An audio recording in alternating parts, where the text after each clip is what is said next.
दुनिया के प्राचीनतम गणतंत्रों को समाहित करने वाली सनातन संस्कृति की विरासत लिए नए भारत के बुनियादी आयामों को मजबूती देने के मिशन में जुटे देश के प्रधानमंत्री Narendra Modi.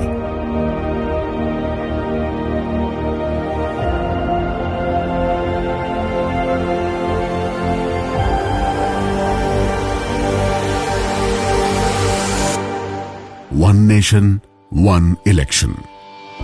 One nation one election सिर्फ एक चर्चा का विषय नहीं है, बल्कि ये भारत की जरूरत है।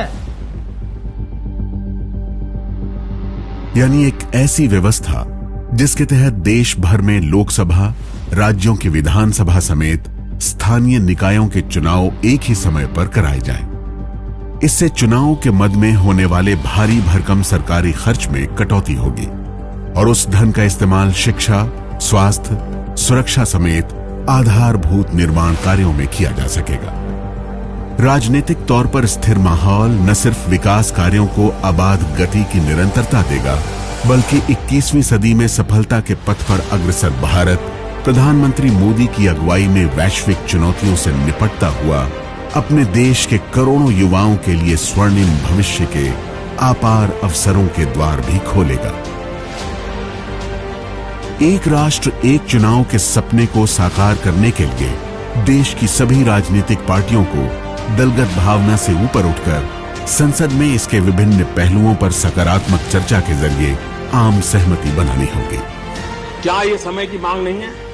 हमारे देश में पहले एक देश एक चुनाव होता था जी, ये बाद में गड़बड़ होने के बाद डिरेल हुआ और मैं मानता हूं इसकी चर्चा भी लगातार होती रहनी चाहिए। उसके अंदर खुले मन से चर्चा होनी चाहिए, बंधे मन से होने की कोई जरूरत नहीं है। चुनाव किसी भी लोकतांत्रिक शासन प्रणाली की जननी है, जिसकी गरिमा बनाए रखने के लिए आचार संहिता लागू की जाती है।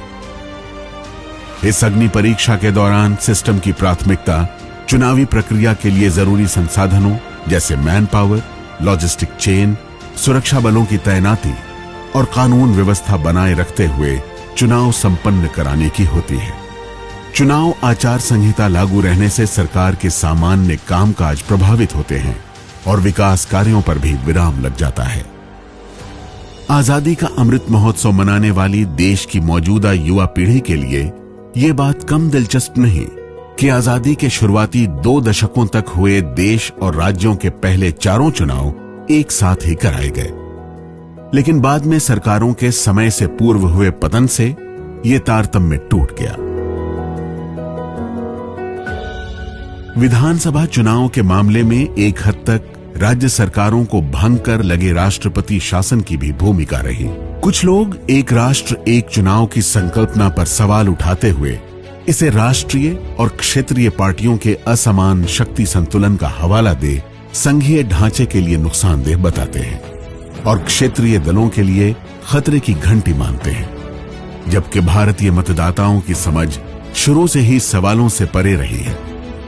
हाल में हुए चुनाव में भी भारतीय वोटर स्थानीय और राष्ट्रीय मुद्दों पर अपनी पसंद और चयन से परिपक्वता प्रमाणित करते रहे हैं। उड़ीसा एकदम बहुत ही विकसित और ऐसा तो राज्य नहीं है। वहां के मतदाताओं ने लोकसभा के लिए एक मतदान किया, विधानसभा के लिए दूसरा मतदान किया। इसका मतलब हमारे मतदाताओं को एक ही समय विवेक बुद्धि का पूरा है।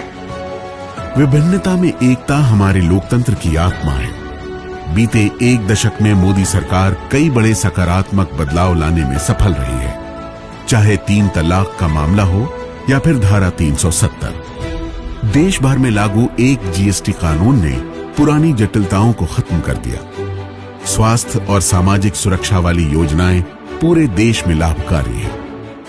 ऐसे में हर चुनाव के लिए अलग वोटर लिस्ट की बजाय वन नेशन वन इलेक्शन के तहत एक ही समावेशी वोटर लिस्ट सरल और बेहतर विकल्प होगा, जिसके फायदे बहुआयामी होंगे।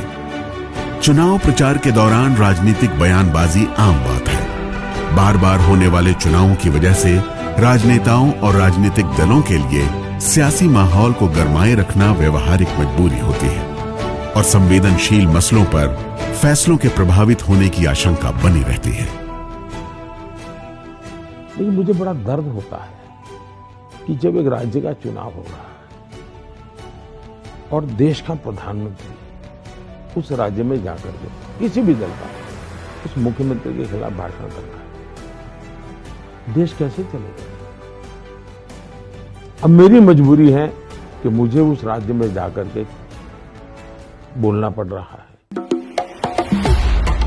पूर्व राष्ट्रपति रामनाथ कोविंद की अगुवाई में भारत सरकार की बनाई एक उच्च स्तरीय कमेटी ने भी अपनी रिपोर्ट में जरूरी संशोधनों के जरिए वन नेशन वन इलेक्शन की व्यवस्था को चरणबद्ध तरीके से लागू करने की सिफारिश की है।